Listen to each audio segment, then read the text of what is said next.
우주를 주관하시는 하나님께서 지구 덩어리 속에서 대한민국이라는 곳에서 상현동에 진짜 사람 눈에도 보이지 않는 이태현이라고 하는 이 한 존재를 위해서 움직이시는 그 시간과 환경과 모든 이러한 그 주변의 조건들, 말씀 한 구절 한 구절이 하나님 뭐라고 표현해야 되나요?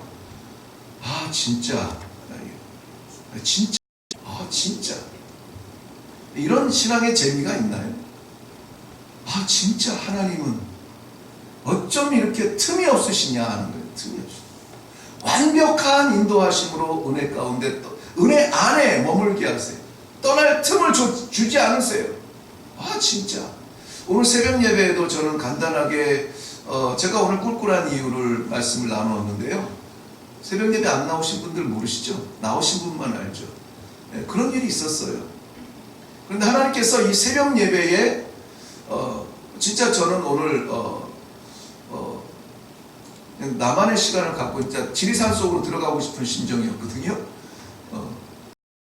하나님께서 새벽 예배에 나를 세우시고 그 말씀을 준비하게 하시고 준비하는 과정에서 놀라운 반전을, 나는 바닥인데 내 인격과 심성은 바닥인데 하나님이 오늘 새벽에 나누게 하신 말씀이 뭐냐면 평안을 누리라는 거예요. 평안을 누리라.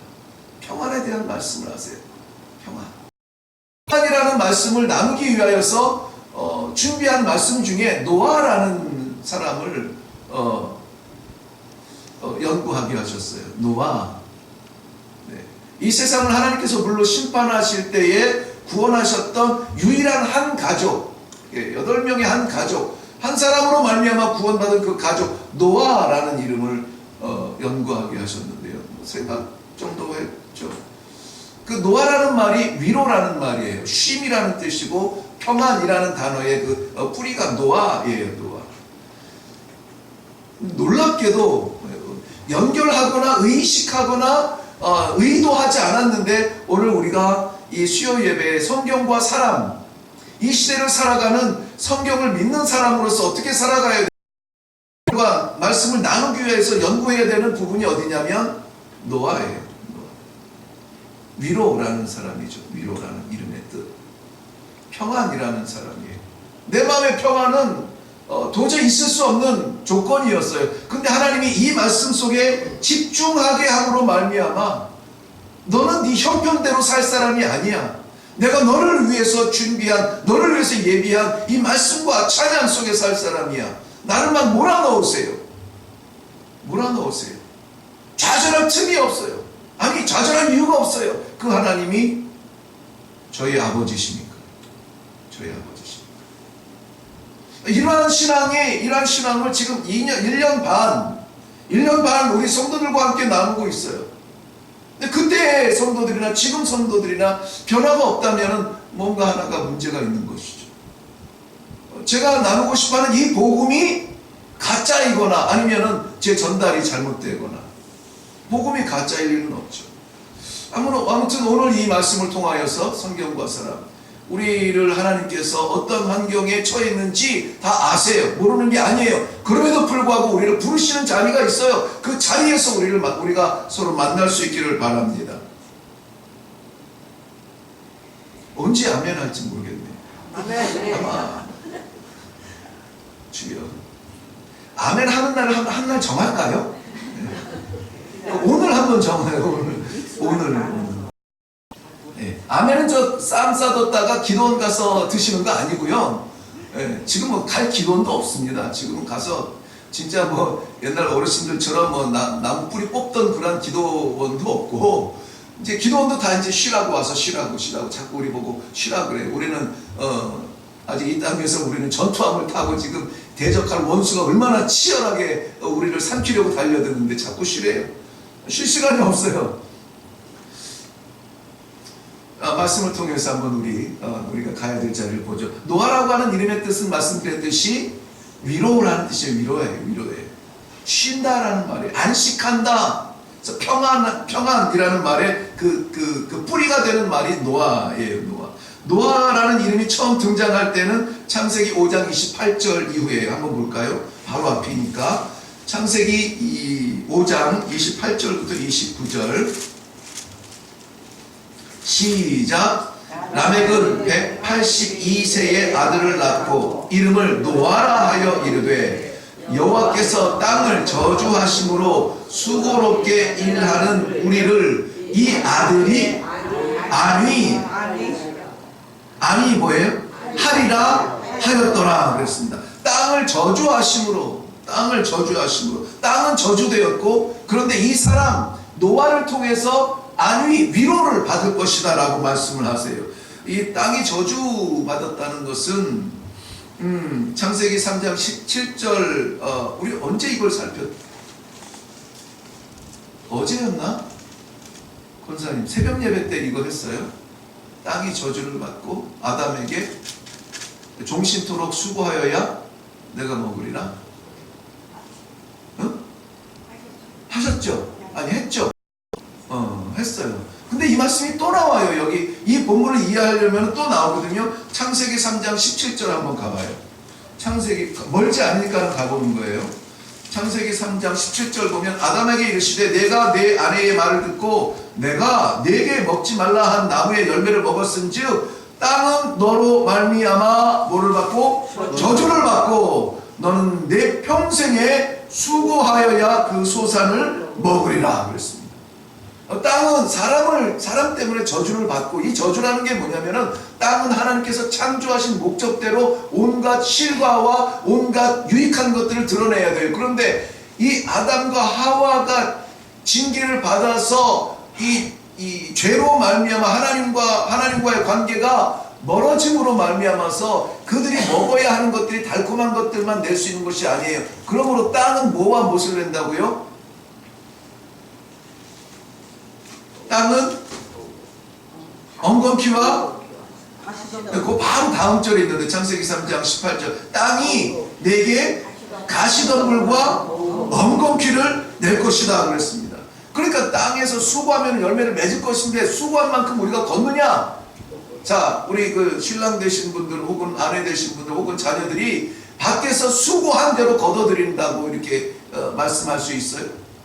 정말 애는 쓰고 자존심 다 내려놓고 노력하고 땀을 흘리는데 거둬들이는 것은 수고에 미치지 못해요. 수고에 미치지 못합니다. 왜 그렇습니까? 땅이 못돼서예요? 아니에요. 땅은 저주를 받았는데 누구 때문에 저주를 받느냐? 바로 사람 때문에 저주를 받아서 그래요. 그러니까 땅에는 소망이 없어요. 왜? 땅은 사람에 의해서 좌우가 돼요. 축복의 창조를 받았으나 사람 때문에 땅은 저주를 받아요. 그렇기 때문에 땅은 수고하고 땀 흘리고 고생하고 눈물과 그 세월들을 보내고 나서 우리는 땅으로 돌아가요. 왜? 우리가 거기에서 그런데 이 아들 때문에 우리가 안위를 받을 것이다. 다시 창세기 5장 29절 말씀으로 돌아가세요. 여호와께서 땅을 29절 하반절 여호와께서 땅을 저주하심으로 수고롭게 일을 해야 하는 우리, 그렇게 일을 해야 되는 우리, 그러나 이 아들이 안위하리라 그랬습니다. 이 아들이 안위하리라, 밀어주리라. 아들은 누구에게 옵니까? 생명은 하늘에서 옵니다. 땅은 우리가 수고하며 땀 흘리는 자리이지만 위로는 하늘로부터 오는 것입니다. 자, 오늘 이 위로의 사람을 살펴봅니다. 오늘 말씀의 제목이 완전한 자. 완전한 자예요. 먼저 노아는 창세기 6장 9절 말씀, 오늘 본문에 돌아가서 봅니다. 6장 9절 말씀 다 같이 읽을게요. 시작. 이것이 노아의 조건이라. 노아는 의인이요 당대의 완전한 자라. 그는 하나님과 동행하였으며 그랬습니다. 노아는 어떤 사람이래요? 완전한 자. 그 완전한 자 앞에 도대체 왜 그가 완전한 자래요? 그는 의인이었다 그랬습니다. 그 앞에 보면은 이것이 노아의 뭐랍니까? 족보라고 했습니다. 족보, 우리가 생각할 때는 할아버지는 누구고 아버지는 누구고 자식은 누구고 이거 사람들 이름이 나열되는 것을 족보라고 하죠. 그런데 원래 이 여기서 나오는 족보는 족보의 의미가 아니라 이것이 노아에 대한 기록이니라 이거예요. 노아에 대한 흔적이니라. 노아에 대한 기록이니라. 첫 마디가 뭐냐면 노아는 의인이었다. 노아는 의인이었다. 우리의 기록은 뭐로 남습니까? 노아는 그의 기록을 찾아보면 노아 왔어? 하나님이 그의 생명책에서 딱 들여다보는데 니은 오 우리 한글이네요 완전히. 그래서 노아 1번 의인. 의인이었네. 노아의 족보가 아니라 노아에 대한 기록의 첫 번째 첫 문장이 뭐냐면 노아는 의인이었다 그랬습니다. 의인이었다. 뭔가 와닿지 않습니까? 저는 목사인데도 내가 스스로 남긴 나의 기록에도 이태현 그는 의인이었다 이렇게 기록하기가 부끄러워요. 이음까지는 쓸 수 있겠죠. 우리의 기록은 뭐가 남을까요? 무엇이 우리의 기록의 첫 번째 줄을 장식할까요? 하나님의 생명책에 우리의 이름 뒤에 붙는 아무개는 의인이었다. 의인이라는 말은 옳다라는 거예요. 옳다, 옳은 것. 근데 이 노아라는 사람 자체가 옳은 것은 아니에요. righteous man이라고 했지만 그 사람이 옳은 것이 아니라 그 삶의 행위가 옳았다는 거예요. 행위가 옳았다는 것입니다. 7장 1절 한번 넘어가 볼게요. 7장 1절 말씀에 보면은 그의 의에 대해서 나옵니다. 7장 1절 여호와께서 노아에게 이르시되 너와 내 온 집은 방주로 들어가라. 이 세대에서 네가 내 앞에 무엇을? 의로움을 누가 봤어요? 내가 보았느니라 그랬습니다. 여기서 내가라고 하는 것은 하나님이에요. 하나님이 뭐 했대요? 보았다는 거예요. 보았다는 거예요. 하나님이 보실 만한 의의 흔적이 노아에게 있다라고 하는 거예요. 놀라운 것은 노아가 그 의롭게 살아간 삶의 흔적이 어디에서 그랬답니까? 이 세대에서. 이 세대는 어떤 세대인 줄 아세요? 어떤 세대? 시집가고 장가가고 지들 좋은 대로 생각하는 것마다 악한 것으로 가득 차 있는 하나님이 물론 심판하고 싶어하는 그러한 죄악이 관영한 그 세대예요. 그 세대. 거룩한 자리에서 의를 나타내는 게 아니에요. 거룩한 백성들 속에서 의로움을 돋보인 게 아니에요. 악하고 죄밖에 없는 그 세상에서 죄가 관영하여 어떻게 하면 생각하는 것마저도 생각하는 것들이 아니라 생각하는 모든 것이 악한 그 세대에서 의를 보여주고 있었던 거예요. 의를 보여주고 있었어요. 할만해서 하는 게 아닙니다. 할만해서 하는 게 아니에요. 할 수 없는데 하나님 앞에서 살아가는 거예요. 도저히 할 수 없는데 하나님을 보고 사는 거예요. 저라고 안 들릴까요? 저라고 안 보일까요? 제가 말 안 하면 바보처럼 보이겠죠? 그래도 말하지 않습니다. 그래도 못 본 척 합니다. 그래도 입 닫고 있어요. 왜? 나는 목회를 사람 앞에 하지 않으려고 하기 때문에 그래요. 목회를 하나님 앞에서 하기 때문에 그래요. 여러 번 부탁을 드립니다만 목회자를 위해서 기도할 때 목사님 건강하게 해주시고 목사님의 이 성대를 붙잡아 주시고 이게 아니에요. 저는 제 건강에 관심이 없어요. 내가 하나님 앞에서 목회할 거냐 사람 앞에서 목회할 것이냐. 그 성도들이 영적 복을 받으려면은 목사가 말씀 증거하는 것이 거짓이 없고 말씀 증거하는 것이 하나님의 말씀을 선포하도록 해야 되는데 그러려면은 목사가 말씀을 준비할 때 하나님 앞에서 준비해야 돼요. 아버지 우리 목사님 하나님 앞에 살게 해주세요. 이게 저를 위한 최고의 기도예요. 어르신들 많은데 제가 감히 말씀을 드려요. 저는 제 삶에 관심이 별로 없어요. 얼마나 장수할지에 대한 관심도 없어요. 하나밖에 남지 않은 친구가 3개월 남았다고 이야기해요. 저는 뭐 더 남았겠습니까? 그럼 누가 장담해요? 마지막 순간까지 부르신 주님 마음에 맞도록 사는 것이 제 꿈이에요.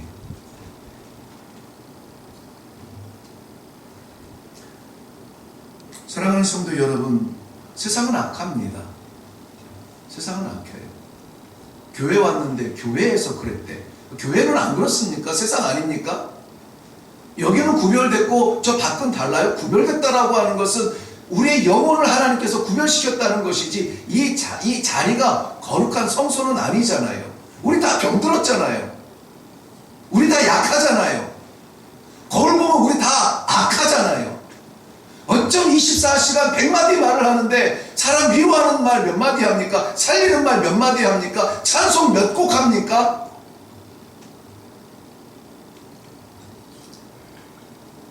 그럼에도 불구하고 오늘 하나님께서는 이 노아를 통하여서 우리에게 부르시는 자리가 있어요. 의의 자리로 나오게 하시는 거예요. 의로움을 생각하게 하는 거예요. 누구 앞에서? 하나님 앞에서. 세상 앞에서는 의의가 없어요. 세상은 저주를 받았습니다. 엉겅퀴와 가시덤불을 낼 거예요. 그러나 우리는 하나님 앞에서요. 사랑하는 성도 여러분, 하나님 앞에 사시기를 바랍니다. 아멘. 그렇기 때문에 노아는 완전한 자라 이렇게 얘기해요. 완전한 자. 이 완전한 자는 죄송합니다만 오늘 요거는 표현 이해를 위해서 제가 말씀드리는데요. 완전하다라고 하는 것은 우리는 보통 퍼펙트하다 그렇게 얘기하잖아요. 근데 여기에서 말하는 완전한 자라고 말할 때는 퍼펙트 맨이라고 하지 않아요. blameless라고 말해요. blame이라고 하는 말은 부끄러움, 흠잡는 것, 누구 탓하기 위해서 아유 그 사람 때문에 그래 라고 말하는 그 때문에라는 탓할 때 그 blame이에요. 그게 blame 한다라고 그러잖아요. less는 없다라는 뜻이에요. 흠이 없는 거예요. 탓할 게 없는 거예요. 그 사람 때문에 이렇게 됐다라고 말할 건덕지가 없는 것을 완전한 자라라고 말하고 있습니다. 세상이 악할수록 성도는 더 거룩해야 됩니다. 도시에서는 하늘의 별을 볼 수가 없어요. 별이 없어서 못 보는 게 아니에요. 도시의 불빛이 세니까는 그 빛이 드러나지 않는 거예요. 근데 깜깜한 시골에 가면 얼마나 빛들이 찬란합니까? 도시에도 있는 도시 하늘에도 있는 그 별이 시골의 하늘에도 있는 그 별과 똑같은 별이에요. 근데 어디에서는 빛나고 어디에서는 빛나지 않아요. 왜? 도시로 찬란하게 빛나는 그 빛 때문에 우리 눈이 가려서 하늘의 별을 못 봐요. 못 봐요. 그런데 빛이 없는 시골에 가면은 하늘의 빛이 찬란하게 빛나요. 어두울수록 더 빛나요. 어두울수록 더 빛나요. 마지막 시대라고 말합니다. 마지막 시대에 가장 어두운 곳이 어딘지 아세요? 도박장일까요? 가장 어두운 곳이 어딘 줄 아세요? 교회예요. 교회. 왜? 온갖 사탄 그 시커먼 무리들이 달려들고 우리 기억도 나지 않는 영화들이지만 왜 그 좀비들이 막 구름대같이 몰려들잖아요. 구름대같이 그 좀비 같은 그 사탄 마귀들 그 유혹하고 넘어뜨리고 음란하고 그러한 것들이 어디로 달려가겠어요? 시장으로 달려가겠습니까? 나이트클럽 가겠어요? 거긴 그냥 내비로 둬요. 내비로 둬도 거기는 스스로 알아서 뒷문을 내니까. 달려드는 데가 교회예요. 성도들의 삶이에요. 그것도 어떤 성도인 줄 아세요? 댕기는 성도는 가만 내비둬요. 시험이 없어요. 편안합니다. 그래서 그러한 성도들은 뭐라고 말하는 줄 아세요? 교회는 그냥 아무것도 안 했으면 좋겠어. 이렇게 와서 예배만 드리고 가면 좋잖아. 정시 땡 하면 와가지고 앉아가지고 정시 땡 하면 가서 식사하고 그게 한 주간의 신앙생활의 전부. 안 건드려요. 시험이 없어요. 평안해요. 근데 교회에서 뭐 하라고 하면 안 하면 좋겠대. 하라고 하면 갈등이 생기니까. 그런데요, 정말 마지막 시대에 믿음으로 살려고 몸부림치는 성도들에게는요, 얼마나 잔인하게 달려들어요. 인격으로 달려들어요. 친한 친구를 통해서 달려들어요. 반드시 해야만 하는 봉사를 통해서 달려들어요. 그게 왜 그렇게 짜증이 나는지 몰라요. 그게 왜 그렇게 미운지 몰라요. 그게 왜 그렇게 말도 안 되는지 몰라요. 성도 여러분, 하나님 앞에 신앙생활 하세요. 사람 보면 반드시 넘어져요. 사람 따라가지 마세요. 사람 바라보지 마세요. 사람은 사랑할 존재지 우리가 믿을 존재가 아니에요. 우리가 믿고 하나님밖에 안 계세요. 노아는 그 악에 관영한 그 시대에 의인이라 완전한 자라 흠이 없다 그랬습니다. 이 마지막 시대에 더욱더 빛나는 하늘의 별들이 되시기를 바랍니다. 하나님께 집중을 할 때 하나님은 우리를 빛나게 하세요. 아이고 내 새끼, 아이고 내 새끼, 보기만 해도 귀해, 보기만 해도 사랑스러워. 그냥 요리 닦아주고 조리 닦아주고 우리 하나님께서 우리 삶을 닦아주세요. 세상에서 위로받으려 하지 마세요. 면류관 받으려 하지 마세요. 인정받으려 하지 마세요. 세상에서 내 편만 들지 마세요. 하나님 편에 서는 것이 영적 성공인 줄 믿으시기 바랍니다. 노아가 이렇게 완전한 자가 될 수 있었던 것은요, 노아는 또 하나님과 뭐 했답니까? 동행하였더라 그랬습니다. 동행하였다. 동행했다는 말은 함께 걸었다 이 얘기예요. 함께 걸었다는 거예요. 창세기 5장 21절 말씀 보면 동행에 대한 역사가 나오는데요. 창세기 5장 21절 다 같이 맞나? 21절부터 에녹에 대한 이야기니까 24절까지네요. 그래도 우리 한번 읽어볼게요. 시작. 에녹은 65세에 무드셀라를 낳았고 무드셀라를 낳은 후 300년을 하나님과 동행하며 자녀들을 낳았으며 그는 365세를 살았더라. 에녹이 하나님과 동행하더니 하나님이 그를 데려가심으로 세상에 있지 아니하였더라. 죽음을 보지 아니하고 하나님 나라에 간 사람이 성경에 2명 등장하죠. 희미하게는 3명이지만 정확하게는 2명이죠. 에녹과 누굽니까? 엘리야죠. 네, 에녹이 왜 어떻게 그런 축복을 받았느냐, 있을 수 없는 복을 받았느냐, 그건 딱 하나예요. 하나님과 동행하시니라. 근데 그가 평생 동행한 것도 아니에요. 65세에 누구를 낳아요? 무드셀라를 낳아요. 애를 낳고 나서 그 시점으로 300년 동안 동행을 해요. 무슨 일이 있었는지는 모르겠어요. 그런데 분명히 어떤 계시를 받은 것은 확실해요. 왜냐하면 그 아들을 무드셀라라고 이름을 짓잖아요. 무드셀라는 무트하고 살라라고 하는, 셀라라고 하는 이것이 합해진 이름이에요. 무트 하면은 창, 활, 뭐 이런 무기를 이야기하고 그것을 의미상으로는 죽음을 이야기해요. 죽이는 기계잖아요. 죽음을 이야기해요. 그리고 셀라는 가져온다라는 뜻이에요. 가지고 간다라는 뜻이에요. 그러니까 이 아들이 창을 던지는 그 끄트머리에 죽음이 온다는 거죠. 죽음이 온다. 끝이 온다는 거예요. 그러니까 어떤 이 신앙을 담아서 그 이름을 부르는 것이 무드셀라예요. 그때부터 하나님을 경외하는 심정으로 그날을 기다리며 그날에 대한 경계를 경고하심을 받고 무드셀라 무드셀라 이름을 부를 때마다 이 아이가 끝나는 그 순간에 하나님의 심판이 올 텐데 땅이 끝날 텐데 어떻게 하지? 무드셀라가 몇 년을 살아요? 969세. 무드셀라가 라멕 누구를 낳았죠? 누구를 낳아요? 라멕을 낳아요. 라멕이 누구를 낳죠? 바로 그 다음 절에 있을 텐데. 라멕은 노아를 낳아요. 무드셀라가 응애하고 태어났을 때가 에녹이 65세래요. 근데 무드셀라가 응애하고 태어났어요. 무드셀라가 라멕을 낳는데 언제 나요? 그가 187세에 나와요. 187세에 나와요. 그런데 그 라멕이 누구를 낳아요? 노아를 낳아요. 라멕이 노아를 낳을 때가 몇 세에? 182세에 낳아요.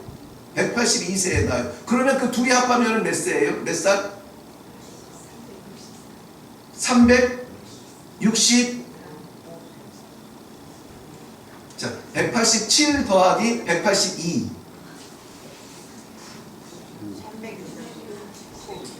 369예요. 369. 거기에다가 노아가 났잖아요. 노아 몇 세에 홍수가 나요? 600세. 노아 600세에 홍수가 나요. 그러면은 도한 몇 년? 969. 누가 죽은 해? 무드셀라가 죽은 해. 그러니까 창을 던진 그 끄트머리에 하나님의 심판 마지막 때가 온다라는 것이에요.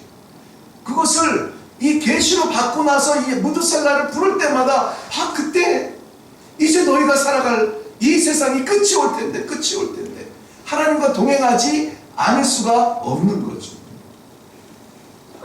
그리고 노아 600세에 하나님께서는 세상을 심판하시는 거예요.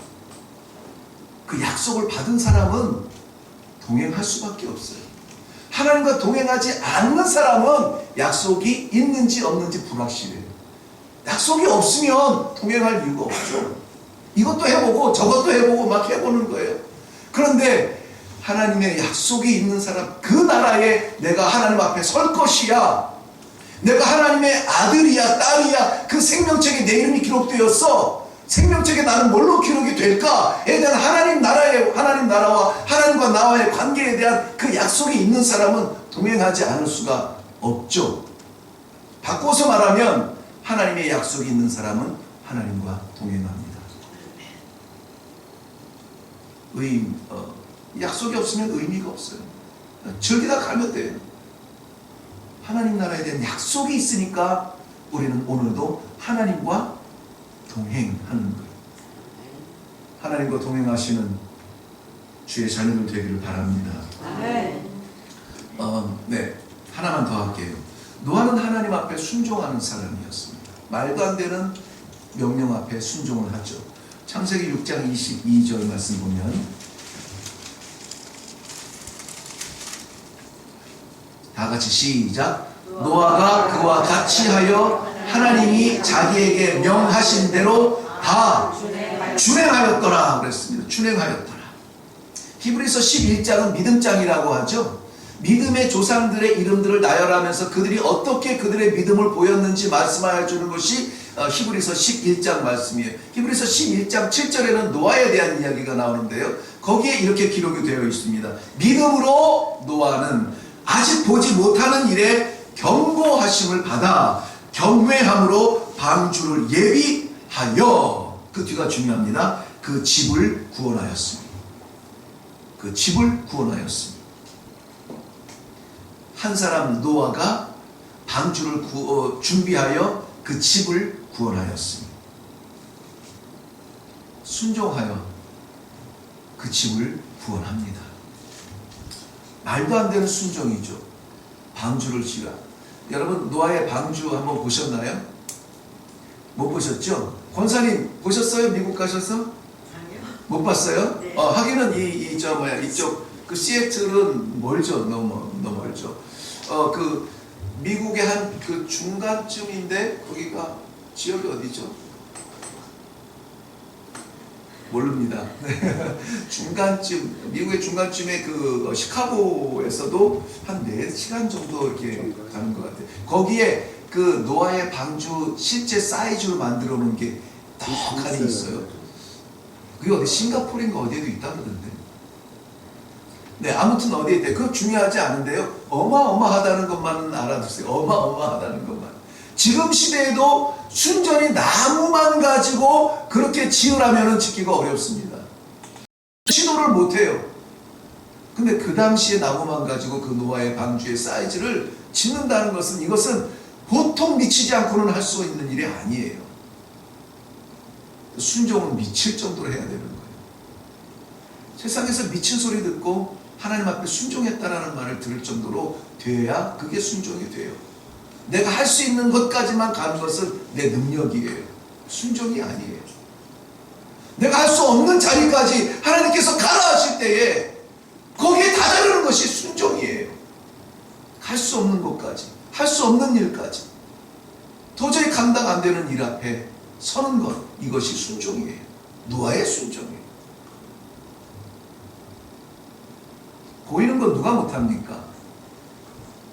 떡하니 눈앞에 있는데 가서 잡으라. 누가 못 잡아요? 좋은 건 잡고 안 좋은 건 버리겠죠.